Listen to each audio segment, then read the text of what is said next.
Mayambu Kurumjari, Haukiba Me Tang Ahumdagi Toklibi Rangasi, Ngasi Fauba Tangdu Laitana Laitri, Hiram Asigi Matangda, ELITETV Kanana Putokchaba, Voice of the People, Midyam na Midyang Taduna Lakli. Ngasi su Voice of the People ki Yankai Humdoi Suba episode ta Churachandpur da Labor Maitai Nupi Singda Nattaba Lichat Chatkiba Madugi Matangda, Kanana Kari Haidai Haibadu Midyam Puna Midyang Taminasi. Gang Repsi, Ani Shure, Amasule, the Heavy Pauli, Madokan official with the Godi, Pundupan Nuaiti, even case file Toraba, FI Tolava, Zero, FI Nizal Lisedna, Sumagila, Tolak Padu in my Villasina, Kung Junction Gandhi Lakpa, such a decade having a Does it equate to what talks like among the Pandukan Yaugari and Kale? Arojik Torimba, Equina, Manipuri, Prajamiam, the Sena Mite community now. Masipo, Equi is has Mite, Equi, Salena Puang and Ambi Wafin Nati. Nasipo with the Lalong Lanzang Mayama, Tanga even Mayam, sings the Nasipo, the Mite community now. The Sena Lamdams to Kundaminariba, Yellow Fruit Mayam, Natraga, permanent residence, Kangu Natraga, any Mapanaki Sanpo, Ikera, Aruga, non local Mayam, sings the Gumnata Miang, but Matlate, Yamatamu. Amatu in a lemina, Nunshana lemina, Pamba, peace loving people near Idil Lowy. Arungasi, Quasinda, Santi Pami, Natra Quay, Nunshana, Himinasiana, Pazawaina, Yamna, Quahisian, La Canoda, Quahi table, Wahina, Hidakanda, Manungana, equating the Tanga Tenbagi, Pum Sataba community, Manung, the Mite community sing there, Mite community labor organized and sing, and Assisum, peace restored to Mayama, Honori has a Quayam, Uri, Adu Karamba, community, Karamba, organized and sing, and Asifa with a Masigi peace restored to Hypetan Kabarda, Equi Santi Prunava Apil Tori Haramanatana Kara, Tamoishin is on Troga Yauri have a posini. Another Equi Supreme Court Kedum list the Yaurome, Zero a fire local Casman case letter Mesita, Hibasing say Yangbu. Equi is a Sina, Equi Tashang Hena, Equi Kanodagi Louis, and a Kalaga, any port Amadagi, Tawai, the XY, Mayamdagi Soup, Pashadagi, Louis, and a concept of fruit or have the Cinemayation and Takoni, Mahana, Adugi Potuna, Hena, Kanodagi, May Hori Matata, Mado Hena. May Hogana Hajan of a port Nasipo Toti, Adu, Numit Germany, Chuhela about Matam City, Nasidi no Haikana told Asia, Tamna, Equi, Asakpa Maisi, Pino Queen, Kupa Tambaya de, Hyperport Adugumna, Nasidi Masi Potsi, Mapan Tolopo Hogan and Lowy, Adana, Masuma Mayam told Asia, Nasai Quina, even Uzitas in the Haiba, Palamengi session, Hayang Hangitega Horani, Hayang the Horani Hibamatam, Pung Kunmari Padra Matam, the Pung Tramata to Kimamang, the Uzik Hariba, Cooking Pimsa, and he put Yamuite, Port Adu Madu Tadora Kanda, Parliament, so a soba, can put a Nikan, but put a way, Aduga, Prime Minister Wang Angan, the Hokta, Nangan of Masam, or Nabizagama, Piva Tamgido, Nasi Prime Minister, Manipuri, or in a 12 Tokota, cookies in the Hibigre, Aduga, a fire to Lagaleramba, Mete, Nupimsa, Ani Dugidi, Kari, the Mata Wafam, Matapalati have that so Wangamazu, so I the hanging put them alive. Aduna, Shimbamayam sings the Equina. Equate the Sengna, Constitution equate the Sengna, Article 226, I know, to in a Punjab, Masigisia, Equing a city, fundamental right, Nate Masidi, Aduna, constitutional right, ni, Maduna Carino, empowered to is the High Kanda, empower High Court to issue read, including habeas corpus, mandamus, prohibition, adagi, warrant for enforcement of fundamental rights of the citizen and any other purpose in a P report, Adugumna, Nasi Supreme Court, Kutinzilla Horis here, Equi Manipur, the law later, Harry Shumamayam, Sinkamunga Lavizina, or we are in a Kali, Yam no item Totoni, Imaibil Mayamam, Nasi Masigi, the Mata protest on the same Sariva or River Port, Equi the saying now, Equing a city, Losal Laganda, Asumbasing, Tambagi, Mato, Tadre, Matam, Oidre, Equisu, Equiueva, Asumba Basing door, Nasidi, Equi Ikai. Si yana na mapan putok tabagi mauta putuokanda aseng basingdo ngasidi praja miyam da mali miyam da kanana masi karam na hurki kanana lali natraga masi wahog do krai dagi horokpono ngasi praja mipung kudimang na even Amit Shah's statement no buda in this tribal leader from the yarakta the illegal immigrants mayam ama kaina panba arumba pot mayam da no oirambadi yai adubu masida mahakna panbagi wafam natana praja miyam ordinary layman mayam ikoi micham praja ikoi na bok ngasi pallakana hairi ba mayam singse constitution ki provision mayam fundamental right mayam, constitutional right mayam ki protection nasi Manipur praja mayam da phangdre haiba se singma mayam se puthu okanda even masi pot mayam se kanogi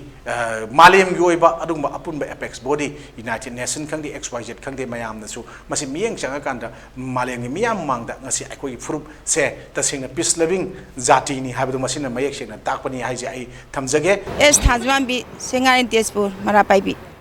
ꯑꯩꯈꯣꯏꯅ ꯉꯁꯤ ꯐꯝꯖꯔꯤꯕ ꯙꯔꯅꯥꯁꯤ ꯑꯩꯈꯣꯏꯒꯤ ꯍꯧꯈꯤꯕ ꯃꯦꯒꯤ ꯇꯥꯡ 3ꯗ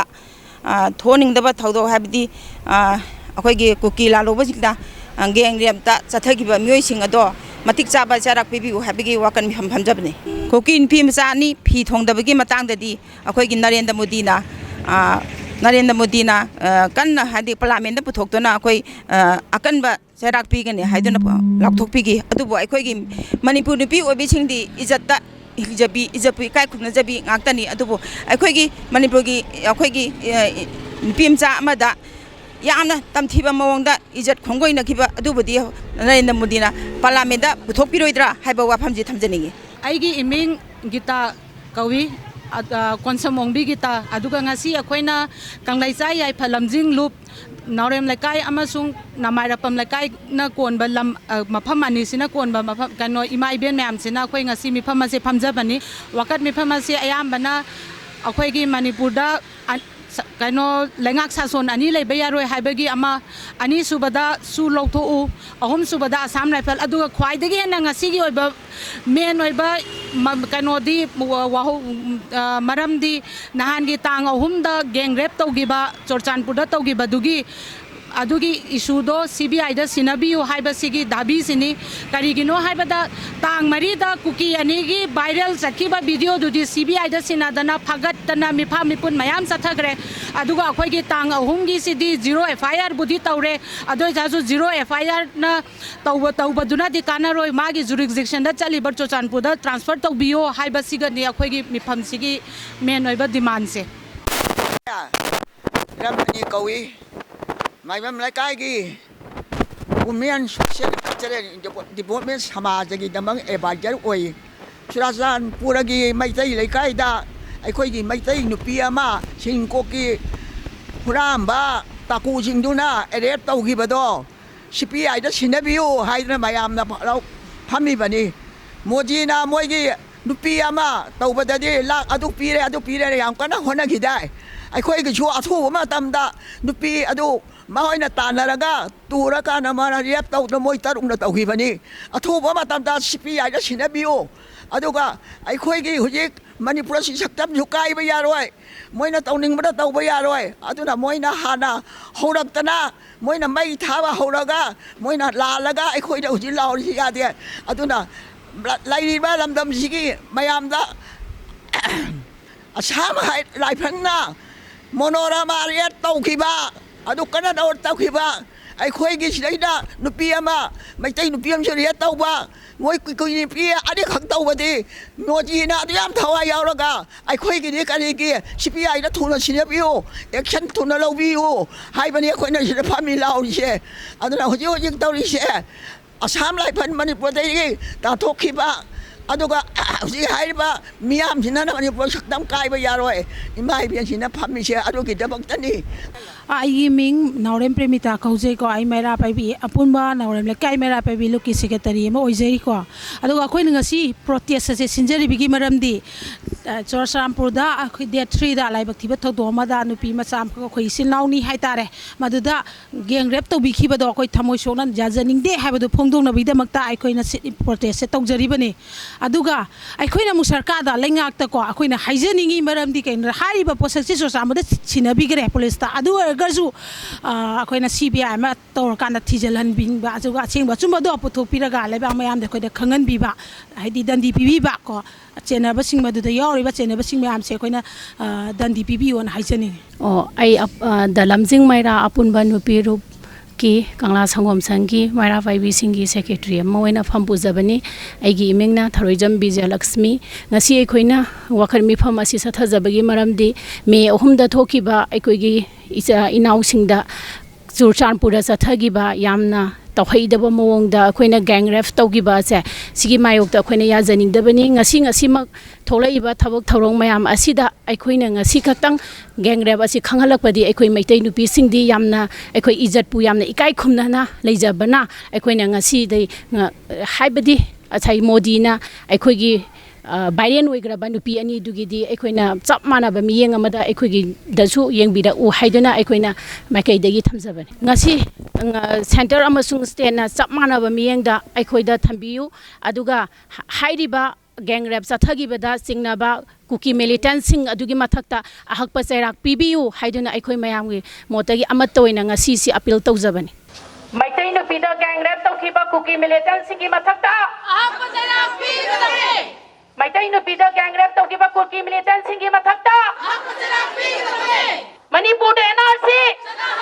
ꯃꯅꯤꯄꯨꯔꯗ NRC Moirang hanuba nupi chawkhat khongthang lupki general secretary ne nomai thimongbi medha ngasi akhoina sit in protest tawjari base kuki nupi ani video ma viral oi gi badugi dang tadi India gi foreign lebak yauna prithvi lebak sin bathungna maidai purup sibu ikai khongoi na bidana tawbi gare hujikti khoi maidai nupi ani lesabi macha maga mauna ha maga chochampur da gang rape tawbi gi badugi tadi Narendra Modi na kari wahi haibi dorige India government amadi state government na misang mikhai nai dana action lokhat piu haiba wahi sai ningi wakan mipam se mangonda hoji gang rape tawriba kangbu se kuki militant je hek dandi matik chaba dandi pidri bok de khoi dia dum khongjang changjin gine ba ma masana evidence bu masana chongthok charaga khoi gang rape tawgre habje ta cheng tang chena phongto bu wapam ne ba kuki ni bising du di chumna gi video du kha viral loi bagi wani kana go maitai nu pam tan moi bu isan mangan gi balai te ba aduna khoidi khongjang je leptana dum changjan gi ne boji pho sigi case sigi manam da hoji hoji CBI da sinabiyo na khoina hai je asengba magi case langla langjin do puthok pangam na baine sigi case sigi matang da CBI da sinabiyo hai ba khoi mayam dharna se sigi dam tani pamjari se Wahengbam Jinarani Devi ngasi khoina phamjari ba sit in protest se maram ani khaktane ahan bada Assam Rifle da yaning da bot pama amana akhoi tang ahan death 3 adai thokiba adu thokiba nupi maitai nupi ani da thokiba yam chathiba crime adu condemn tawbagi phamba till in protest amane bako ahan bada aina hangjaning baje sigi tanja se lojaraga akhoi ain yam hangning ba question ama lay Assam Rifles ta ko what is their role in Manipur what is their motto what is their mission what is their visions in Manipur is protecting Kuki is performing duty biased to only Kuki is their duty. Any aina hygienic bamalay bako akoi any authority whether it be MLA be oisnu any authority go minister so oisnu CM so oisnu any authority we respect Prazana respect tawi kaigi respect tawi ba because they are legitimate authority made by the rule of law rule na semba legitimate authority oi bagi akoi respect tawi ne ba and we people cooperate because they are supposed to protect us but what happens to Assam Rifle what they are doing see what happened they are doing they is enjoying and doing this biased performance of duty their motto si am hangning eba aduna akhoi di tasengna praja ama oina akhoi di moida akhoi mi changchang o haba na teba unbiased oina perform tawba thabak to adu orde akhoi moi corporate tawni ngasi di akhoi Assam Rifle we will not cooperate we will not either respect so we don't need them at all by all the Meitei community je si haisening eba Assam Rifle da so go back Assam Rifle so we don't want to cooperate with you we don't want to respect you and we don't need you guys see haisening eduga akhoi nupi gi matang si kamai tawge har kanda that 3 da thoe aduga housing tang ni go thoklai se Kuki gi di moi nupi ani yam assault tawi habado akhoi su condemn tawi akhoi maitai nupi phurup ama oina moina tawba thabak to moina adumba crime ta thabada akhoi nupi me am corporate tawduna yum bau mai thadra maya thaki ko moigi yum mai thaki aduga CBI da sinna hangra akhoi maiti nupi mayam na loima kholau lar kana Manipur permanent gi maitai nupi di nupi ama thokpa thaudok angang nupi thokpa thaudok loima ki against the left behind na akhoi kholau kan na lauki and aduga Kuki is now karana kai da wagi video pamino why video matters so much akhoi India da judicial criminal system later bra video khatan na evidence oi dawri bra court na procedure establish tong na bahona bada atopa later bra Manipur India se parliamentary federal system follow taw da bra fake mayam se establish tong na ba governor later bra atopa system amta later bra kai daw bagi fake news mayam na ai YouTube cham khudingi I roi bin fake news mayam na YouTuber na moina moigi blog sem bagi na mada moigi freedom of speech ki na mada moina hena kai dawi paisa tan bagi khongjang lom da hena changsalaga sigi pot su condemn dawi freedom of speech storaga su miyoi ba samas da hena kana thabak to adu ne hena moina adu puthok pa hena puthok agadi afaba achumba citizen ama oi habagi haibado akoina yazagani ba adu natragadi we will not cooperate anything who did support to the fake news see hijacking central amadi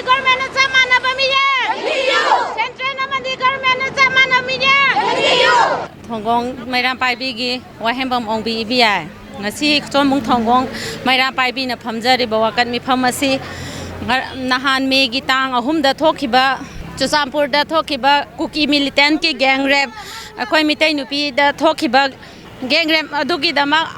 awang ba thak da akhoi na yaning da ba phongdok pagi mi phamjabani government na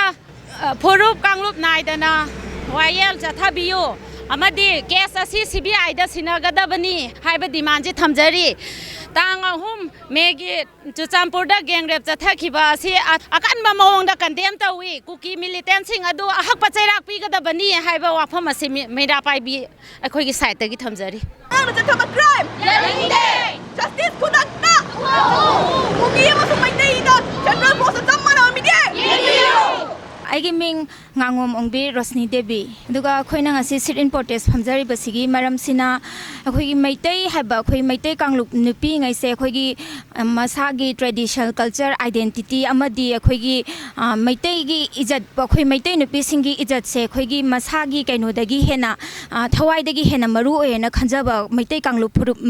nupi makhal ama khakne ba asiguma nupi asida Susampur gi that 3 da thokiba thodo asida mari lainana ijat mangan bigiba habase akhoi khudimana yazaning dabaga loina na ngasi gi akhoi gi maira paibi pukhamam lairaki maira paibi singna sinbi de na ngasi gi sit in protest ase phamjaba ne ba mase CBI na center amasung state government na yi kaino tawbiduna yana bapur biraktuna mase CBI da case ase sinabiu haiduna ngasi gi sit in protest ase phamjaba ne aduga kari shunataba megi that for the thokiba viral video ama khaktang ni parliament da puthokna center amasung state government na sinbi duna akhoi sit in protest kumba phamja khiba masiga loina na akhoi su maitai macha amo oina akhoi kuki ga akhoi ga lanthengna ba taraga so akhoi maitai macha amo oina akhoi su nupi gi izat pu yamna nungsiba ga loina na izat pu sokpa gi damakta akhoi thawai nungai jada ba ga loina na akhoi tasengna madugi sit in protest so akhoi saruk ya jakhiba maram masina akhoi su maitai ama oina maitai singbo asami rai nai bagi mahuta center amasung state government na akhoi gi sigi sit in protest asi natraga akhoi gi sigi CBI da case asi sina biduna achum ara thidok piyo haina media gi thong dagi haijari megi tang ahum da akhoi gi maitai nupi amabu kuki khulai paiba singna adu ki matik hingsa amagi thodo amada khulai paraga khotto khulai matik sana paraga nupi oibigi ijat manghan kiba gen rep tam kiba makoina adu ngasi phawba koi pende matam chana phongdok khidaba je nupi aduna magi macha mawagi makhada khoidi nupi oibigi ijat ngane hingjabini matam chana ma adu phongdok khidaba je ma hoji wama da leirure ma yam phibam chadi hoji mana gya lakpa matam da phongdok rakpani aduga kuki nupi gi na viral oiba video da leibaki angama thongsing haiba tare ko prime minister macha mangna CBI de case hena laga akan be action lokhana ba khoi gi mi phajeli aduna machi gi case ju tarai na lobi ga no khoi center da thaja balai tre state da thaja balai tre CBI de hena raga matik chama kuki militant gi mathakta chathagi ba thawong sing do matik chana moi bu pharaga akan be action lokha pi haiba je khoi maitai nupi sing da akan bo mangong da khoi na condemn tawi masi athuba matam da CBI da sinabiu khoi state da center da thaja ba amta lai tre ami charji na karigi maram ki dama Manipur dama laga muma athuba matam da lakan heraga ngasi ba bawang ang birak tepan maram karigi no biren amasung Amit Shah Narendra Modi makhoi ahum magna Manipur gi lojing loya ponna mag mafam khudi mag chalaga ngasi gi thoi ba hingcha thoi ba what on ga ba mafam kaya jingje ma te hakeng na lagi yeng ba to akhoi maira pai bi khoi na pami la chola haningi la ta busu ya roi moi na lakta gi moi gi mathak ta khoi na akan mafam jeng maira pai bi khoi na changgen gani akhoi asi hairag matang silu tin On the same day, a 37-year woman was gang raped by 7 militants and Mutabam Naga at Chusampur. Then, after that, a widow of a freedom fighter who was a national award divine president was burned alive in the house. We should stand for women. All the women in the world should support us. If this happened in other parts of India, what will the government do? We want justice from the President, from the Prime Minister of India, and we want a representative, the MLA, who we the voters are elected to represent and to speak out for us, on behalf of us, to speak in the Assembly, this one, Lok Sabha and Rajya Sabha. We want justice. We want the culprit to be caught as soon as possible. That's all. New second, no point one new second, but women society की मेरा party secretary आई नहीं माली मरम दी हौजी तौरीबा सासो लेंगासे याम थी नुआइतबा पेंजदबा हाइतारे अदुगिने Koyna ngasi तौजरीबसे मरम दी काइगिनो हाबदा काइसु लाइतबा cookie नुपी अनि गिदी येंगो मरम दी काइगिनो हाबदा yum मै थादना अदगी फाजनदना पुंजनना FR पांदना तौरी अखोइगी Meitei नुपी दी ngasi ममांग दसु येंगो तांग अहुम दे येंगो Moina तांग rape तौदना खोतना मयाम अमा थोख्रबनी मरम दी अखोइगी इज्जत सी ngasi इकाइजबगी लसाइ लोसन जजुना ngasi यान कुइना खंगजरमबनिबा हौति पेंदबदुनि हेमनगिदना हौति फोंदोरप्रे मसामंगना cookie terrorist na ngasai rape tawi haiba poto masa matangda hauji phongdora kre maramdi moi hauji FIR pamdana khotana tawre aduna khoi na haijaningi je case CBI da sinabiu maramdi kai gino habada akhoi gi maitai mayam ama seida isa singa ma inau sing mayam ama rape tawdana maramdi kuki mayam sira khongoi na dana tawri bisi dinga sagi layak sina modi gi sarkar na una tumina dai thokpase tummaga lai bise sin nungaite en thamjanani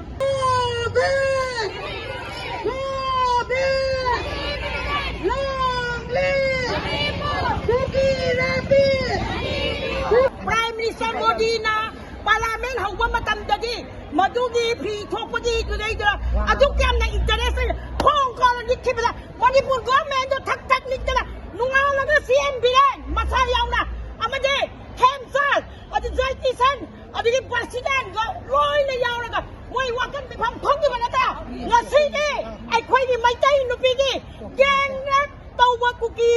military mangana gang rap tawwa tumen na lai ki bakari gi maram ni ta makala moi ni wakan ni phang phang manoi jala ai khoi gi maitai nupi si India da gi to khai ta rabra akhoi se indi ma bharat imani masa nak rabra aduna khoi thamoi ya na sai matam du da pithvi gi mafam khudam ka lai buda Manipur India gi mafam khudam lai bi sai su mem ima kari no tauri ban li asu kari no ai to ki ma sai na mem no ngasai te ai khoi gi nupi da thok pa matam da India go me na kari to ka lai ri bage ba amade Manipur go me na tumina lai sali sa akhoi mama oi bi ma oi na thamoi yam da pen den thawai yam da nuai te ningam na kai ki ma thamoi do ngasai ni moi da sap ma na ba sai na do ko ki militation da pi ga da mane amade moi ge SP do ka ja wara ka lai gi ba akhoi gi ge OC SP DC takha la ki ma be am do akhoi mi na u ki mane ngasai ni sura ta pu ge hai ba matam da DC do ka lai chak ge SP ka lai chak ge OC ka lai chak ge aduna moi gi gang left tau ki ba kangbo sing do athi na tara mayam ma solo sam na le ngone kuna ba se ai koi a hak pu tai lak se miang khana tho tang ma hum da tau ki ba thabak tu ki matung ina tang mari da lam me la isa sing do tau ki ba ne aduna isa sing gi mara lai ta mama koi u isa war ki da koi na phabiyo koi na hapiyo hat pa ki jan di sa ki ma me am da bibiyo isa sing do de ngau na da na Manipur mai hawa pa sang la pa da thamoi kai na tau ki ba ma sang ak da ha ba se Manipur mi am na man India gi mi am na khang biu se ka du bi khang da ga ai khoi da na ka ma mi yen ni ba no ku ki da na ka ma mi yen ni ba no mi yen sing ja sang pa na mi yen de yen ga da ma ha ba se ai na India go me na ma Manipur government to election ba se thamoi am na kai mama ma wai da pulap yen ba da kai khang ba am na wa sai na khu di mak se khoi da la ki ba ngak ta ni mama khu di mak ta ma sa me ang sai na phoram wa ha bi se khat ta wi ga no aduna India government na asum ba bi sa Manipur government na asum ba bi sa se sap mana na moi da tau ki ba mai na ai ko ai da tau bu se si mak tau bi yo asum ba se pu tho hai da ai na ngasi electronic media gi mamang han na na hai se ri ye tau ba ko ki kang luk na na wa ye kang luk na na wa ye ye tau ba ko ki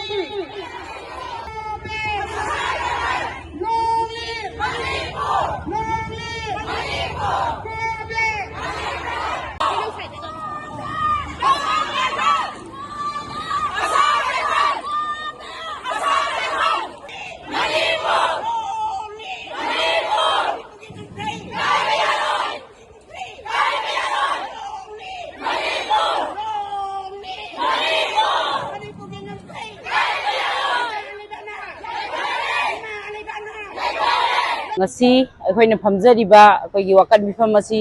sengna ha kan da akhoi gi me gi tang ahum da akhoi gi Sosanpur da thokki ba thogdo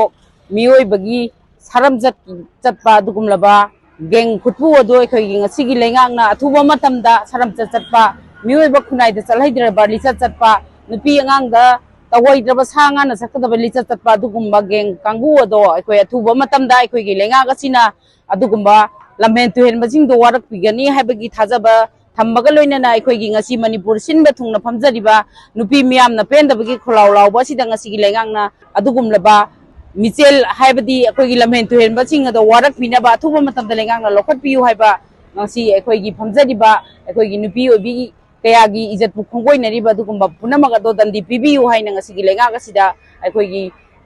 kurai da phamjari ba ekhoi gi mifam masina manipur pumbagi oina laubak kholaw du saruk ya zabama oina ekhoi ngasi miyam gi oiba mifam masi phamjabani sengai kanda ekhoi adum uba phange ko mayamna uba phange habadi ekhoi gi leiriba se lengak sida ani thupagi kaino mada leiba sida koi kuki nupi singda phi thong da ba dugumda video viral video ma thoki ba matam dadi manipur gi koi nupi miyam na nongan baga mahak ki damang da condemn tok duna koi miyam mamang da wakan mi pham pham dana koi gi ngasi ngasi mak pale balenga ga sigi koi gi personal oi biri bi koi gi sarda chema sarda na su masida condemn tok duna yamna law khung na togi adu boy koi maitai nupi ama da satharak li ba crime masida di adu su mawa mapuroi balai da ba nupi ama ne ba mahak se adugum na ba mawa mapuroi balai ba nupi sida sathari ba crime masida koi gi adugum leba khoi gi manipur gi president sina wa masenam da ngangdana tumina lei thokpa ba se masim maso khoi condemn tawi aduga lenga asina zo thupa matam da khoi gi asugum leba nupi mapure belai ba nupi ma da chaliba adugum leba hingcha gi thaba je atuba matam da khoi cherak piu ha ba se khoi hanna hanna haijari press media singi thongda ngasi august ki tang 13 asigumba numit asida अखोई खुराई की लाइरो पुखरी मयाद फमजरी बा लाइरो पुखरी खुराई साजो लेकाई लाइरो पुखरी इम्फाल उखुल रोता लेजरी बना मैरा पाइबी सिंगना अखोई वाकत मिफम असी फमजबनी हारिबा वाकत मिफम असी अखोई पेन दबना यामना यामकपा मयाम अमखा खांग बंगमदबा अदुगुंबा मयाम अमखक्सिना खुदम मोइना हारबदा अखोइना नहान अहुबा इरांग से हौरकपा मतमदा कुकी मिलिटेंट सिंगना यामना थवोइदबा उसितबा मवंग अमखक्ता अदुकी मतिंग मयु मखै मै थादोकपिदना अदुकी मतिक तमथीना टॉर्चर तौरबा मतुंगदा गैंग रेप चथकी बा हैबसे दुपी खुनाई पुनमगना we condemn against those militants and we want justice from the government and the relevant authorities adune khoina pamjaribedi aduga loina loina na asigumba yamna charang na ringai ki mathakta oina yamna mawung tadaba thabak amakha hairaga tumdana leijariba adugumba village akhoi ki people ahum khak innocent people ahum khak yamna tamthiba mong da happy khidana aduki matik nungai taba mayam amakha ekhoi da thamoi sungna nungai taba ado justice pibiyo adugum balai ri balai ngak Narendra Modi na wangang kana leram base ekhoi numit no mani ni ki mamang da mana kari gumba khara speak out toro pasi we are really thankful to Narendra Modi but ekhoi na from a long time back we are encouraging we are fighting against those militants cookie terrorists adu boy khoi mana pangba misak am khokna dam founded oina leibuduni adu bu Narendra Modi masamak tai khoi wakat panate as the president of India gi president ma khoina ma asupoina sangba matam sida mangriba property mangriba lanthum aduga aikhoi amuk hanna hanjelaroi deba thawai ka yama khakna bikhamda khibase aikhoi yamna strongly condemn tawi loina loina nanga simak thamjariba wakat mi phamase aikhoi nupi khunai de sokwa dugumba izzat tem singnarak pa haibase aikhoi punamak suma khoi bu izzat tem singnai aduna whatever matung da lakwa outcomes punamak aikhoi loina haibase masigi wakat mi phamase da phamjariba ima iben isini nau singi adugumba amata oiba warep ni habado thamjage aduga loina loina na aikhoi haukhiba aikhoi gi numit kharani gi mamangda viral video oikhiba adugumba viral video da duti head viral video se viral hack chatpa numit ka numit ke nongan basida aikhoi gi president aikhoi gi kari haitare khoi gi kari haitare India gi lengak pasing aduga madam Sarda BJP gi adugumba thongmi oiriba aduga CM aikhoi gi kai khunna badamatik chara biren loina loina na Narendra Modi na adugumba viral video duda intentionally aduda di wanga gakpa matam sida aikhoi pen da bakaya phonggi adubo aduga manaba similar activities amakak rapist mayam gi against the kari punishment pina haina lauthoki adugumba CM biran masamagna capital punishment pigani adugumba aikoi gi rapist sing adugumba aikoi gi culprit sing do haidana hairaga ngasidi aikoi video se tholakpa matam da viral oikiba video duga compare to baya da bagdongna makoi lengak pasingna kari gi tumina yengduna tumina taduna dumbfounded oina leige habase aikoi mayam da thamjaningi yamna penjade aduna masigi ajugumba rapist sing gang rap tawriba adugumba aikoi gi koki militant sing se yamna chanaba makoi gi ahak pachairak se miyam mamangda aikoi piba pami habado ngasi wafam si thamjage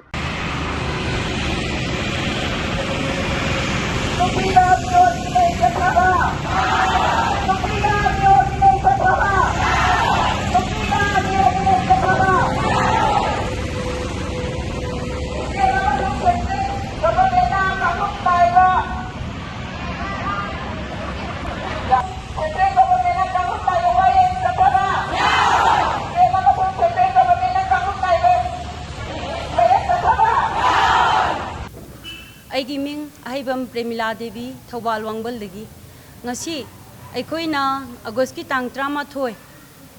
2023 asida aikoigi Manipur dagi laiba loijing loya dagi maira paibi ima sing amadi lamdam sida leiriba maira paibi ima sing na pullaga aikoina tang ahum da megi tang ahum da chathagiba aikoigi kuki singna Manipuri maitai singda landar khiba ihan hanba numit adumaktada aikoigi kuki rapist singna kuki terrorist singna aikoigi maitai nupibu namduna ijat mangan khiba rap tawgiba asi aikoina tasengna aikoina manung hakna akoi yaningde masigi makha chathajarpa oina aikoina lakliba tang 13 August ki numit asi phawbada hairiba rapist asi puthoktuna chairak pidrabadi aikoina lakliba August ki tang 15 Bharat ki Independence Day numit asida aikoina apunba mass rally ama chathajagani masida aikoi Manipur da leiriba nupibu ikai khumnabiba amadi aikoi gi Manipur da leiriba tongan tongan ba kanglu khuding maki mipung khuding mangna saruk yabiyo haiduna aikoi gi apanba ima singi maikei dagi hana ningsingjari aduga hana already leiramiba akoi gi sumaina protest ama relay ma changani habadudi akoi do inform khatang aware leitabnara leiraga su kesu kai leite akoi gi di ma ma thopira amnina we have to support her magi damakta akoi su leiri akoi na kai gi magi mana ngasi akoi mayam gi damakta ikaiba mayam ado hangdoga maitai habasidi adugumagi ikaiba do hangdoga mana akoi gi damakta tholamnina akoi na su mayam leiriba lebak me akoi gi Manipur da leiriba loop natras mayam leiriba akoi mayam sina magi damakta akoi na pungjang ama chamsang minasi mangonda mass rape tawri ibado moigi mathakta magi akoi gi moise phabiraga kwa al pharaga moigi mat punishment ama pibiyo haidana akoi na sigi protest sangjan bane bako adubu habadi moina du tawre akoi na smai tawre adugi against ni adu ni habadi akoi du bata leijade sinjar sinbir e du sule baki damakta ne akoi na sinjari isu irei baki makta ne bako aduna akoi ga moiga duda yanada ba yasana ba adugi against no si aduguma mata leijade committee on mass protest against mass rape by the cookie terrorists kham khiba miphamgi aikoigi tajakhiba resolution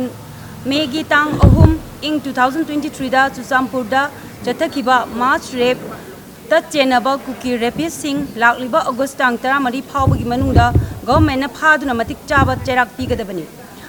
ani suba resolution da karigumba August tang 13 phawbagi manungda government na mass rape ta chenaba sing phadrabadi August ki tang 15 da India gi Independence Day numita mass rally ama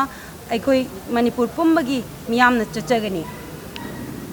ahum suba resolution da Chusampur da chathakhiba mass rape case asigi matangda lekai da khanghanduna aikoina miyam bu khanghanabagi awareness piba akoi resolution ahum asi ngasigi mifam na takiba resolution ne aikoina ngasi sinjamai kethenda nupi miyam gi apunba mifam ama famjari besi atai kaisu nate Chusampugi tang ahum gi thogdokta isam jamna leijaba Chusampugi bajar singda thang ten paiduna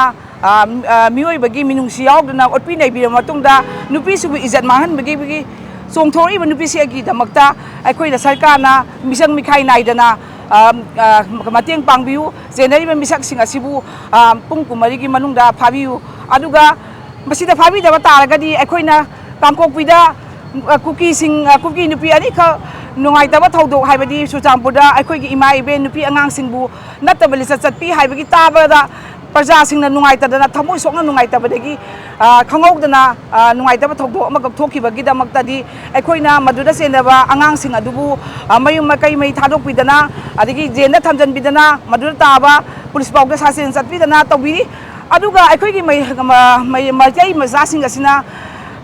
नुंगसी लेरगा cookie सिंगिना मिनुंगसी लेतबा असिगु थौंग असिबु अखोइगी पालिबा लेबाक असिना कईसु लेतना खनबिबा masida akhoi Manipur gi government amasung India gi government animakna misang mikhai naidana mating pangbiu lokhat biu khongjang action lokhat biu haijadi adu akhoi gi sim minister asi amomda akhoina yamna han matamda sim minister asi akhoina thamoi sengna Manipur bu nungsiba Manipur mabjati bu khanbiba mangna thangjal ba khongthang khuni makta akhoina yamna thongna phaba maitai ama oibagi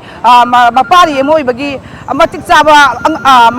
kanoni haina ningthore ni haina akhoina khanjageba adubu hojikse akhoi maonda kari da hoino khande singda manda akoina mana masing manda koisa chatana adigi sing myam sigi akoigi to kadi chatana khotana akoi myam mateng pangwasda mase singda kai saro bano kai thauro bano adaga nataga timu phataba laimu phataba heloina selabra khangde amao bo ma dongna mahakse tumina laisan giba masida akoi prajasin yamna thamoi sangna nungai jade ba mamdi ma ko khoina myam gi kanoni haidana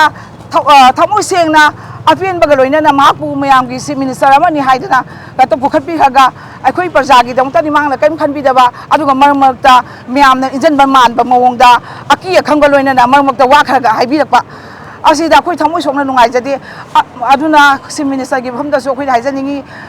thongna adu yam leiba mahangna kaigi damakta ngasi na tumina leibi bano ba tumina bagi leibagi mahukta pangan thongna puthopiduna Manipur sibu kanbiyo ba akhoi gi damakta aduda akoina magi matungda akoi lepi haibase ma kawbigano haiba akoina haijabadi almasing matungda akoina haijaning badi Manipur ge baza ama oina akoina sim minister ge pham haijaning badi Manipur da haji lanpham haibadu akan boire lalasibu neman biu lalasibu santi pirak biu aduga Manipur sana leba asibu ingna singna lehen biu haidana sim minister ge maikai da media thongda thamjari aina hajik laijariba mafam ase Singjamai bazar dani ngasi se aikoigi Churachandpur da May ahumda thokiba thokaningdaba thodok sing asida maitegi numauna ha ama kuki khulai paiba singna gang rape tawi haibagi mayokta akoina ngarang FIR case panchalakiba dugi matangda khoi ngasi paktakna na lamdamaste lairiba tongan tongan mafam singda ima ibel sing thoklaktuna ngasi akanba kholau puna laumindana ngasi gi madugi gang rape aduda akoigi chenariba khudingmak athuba matamda phaduna hakpa chairak pibinaba haidana mayam changdana khongjang Changsinduna kholau puna lauminari masigi chairakasida Singjamai bazar da khoigi ima singna memorandum governor da memorandum ama pisingani haina chatpa matamda Singjamai gi police na thingakpagi mami edu akoi adhini tari basi akoi je memorandum pisin basida khoigi imam adagi kari matang da no kari memorandum pisin bano haibado imam adagi amu khangmina se imam asigi memorandum ase kari aina ibi bano duga kari gino police na thingi baje sigi maramda kitang thambi asigi je khoigi hogiba megi tang ahumda thokiba gengep tawgudi adugumagi matangda koina memorandum ama sim minister madi governor de pigi haidana ko channa na bari tawjabara koi sesina koi Singjamai police sesina tingi bani moina hairisi